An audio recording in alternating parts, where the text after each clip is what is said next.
Subhanahu wa taala. Pak Ustadz, bagaimana salat dan tahajud sebelum tidur? Tahajud itu waktunya setelah bangun dari tidur. Kalau sebelum tidur disebut dengan qiyamul lail. Dalilnya Quran surah ke-73 ayat yang ke-6. Inna nasyi'atal laili hiya asyaddu wat'an wa aqwamu qila. Bangun malam. Jadi kalau Anda misalnya bangun malam sebelum tidur, Anda salat 2 rakaat, 4 rakaat, 6 rakaat, 10 rakaat, witir 1, 20 rakaat, witir 3. Itu disebut dengan qiyamul lail. Kalau Anda ingin tahajud, tunaikan setelah tidur. Jadi tidur dulu, setelah Anda tidur, kemudian malamnya bangun, saat Anda bangun itulah kemudian disebut dengan tahajud. Tahajud asal dari kata hajada. Hajada itu aktivitas yang ditunaikan setelah Anda tidur terlebih dahulu. Kalau Anda bangun disebut dengan tahajud. Turun ayat Quran surah ke-17 ayat 79. Paling kiri sebelah atas. Wa minal laili fatahajjad bih. Dari sementara malam silahkan tidur dulu, malamnya bangun tunaikan tahajud. Bagaimana cara menunaikannya? Buka hadis riwayat Muslim nomor hadis 749. Kalau Anda belum pernah tahajud, maka tunaikan 2 rakaat dulu. Ya, perhatikan ayatnya, perhatikan hadisnya. Salatul laili masna masna. Salat malam itu tunaikan 2 rakaat. Wa idza khasyya ahadukumul fajra falyutir rakatan wahidah. Kalau khawatir fajar akan segera tiba, maka segera tutup dengan 1 rakaat. Allah taala alam bissawab. Saya mau bertanya tentang hadis bahwa Nabi Muhammad SAW berlepas diri bagi orang yang bermukim di daerah orang yang musyrik. Apakah TKI Korea termasuk dalam hadis ini? Tidak. Anda kalau baca hadis hati-hati. Bukankah Ja'far bin Abdul Muttalib radhiyallahu taala anhu, sahabat-sahabat Nabi hijrah ke Habasyah? Bukankah di Habasyah saat dia mukim negerinya musyrik? Bukankah setelah itu dia berdakwah dengan dakwah Habasyah masuk Islam rajanya, Raja Najasyi?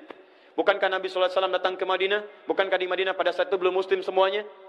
Bukankah sebagian sahabat Nabi ada yang berdakwah sampai dengan ke Afrika Utara, sebagiannya masih musyrik, mereka masuk Islam? Tidak demikian cara membaca hadis. Maksudnya Nabi berlepas diri dari orang-orang yang tinggal sengaja di tempat orang musyrik yang jauh dari Allah, yang tidak memberikan kesempatan ibadah, yang dia tidak mau berhijrah dari situ. Dia jadikan alasan karena dia bisa tinggal di situ, tapi dia tidak bisa ibadah.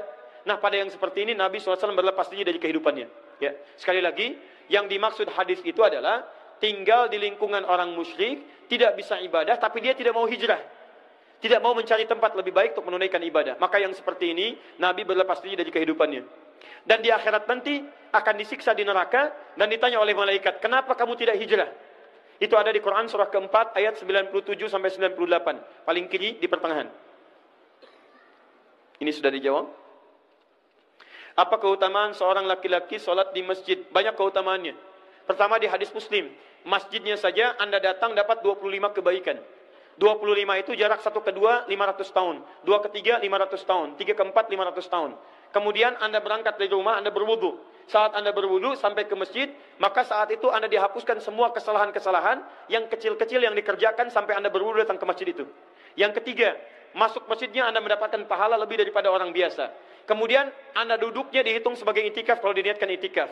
Yang keempatnya, sholat jamaahnya 27 kali nilainya dibandingkan dengan sholat sendirian. Kemudian setiap zikirnya dihitung lebih daripada zikir orang lain. Dan yang terakhir ini yang paling hebat. Anda dipercepat dikabulkan doanya sepanjang bermohon kebaikan kepada Allah Subhanahu wa taala. Masjid. Yang terakhir, Anda berpeluang mendapatkan hidayah Allah Subhanahu wa taala. Di Quran surah ke-9 ayat ke-18.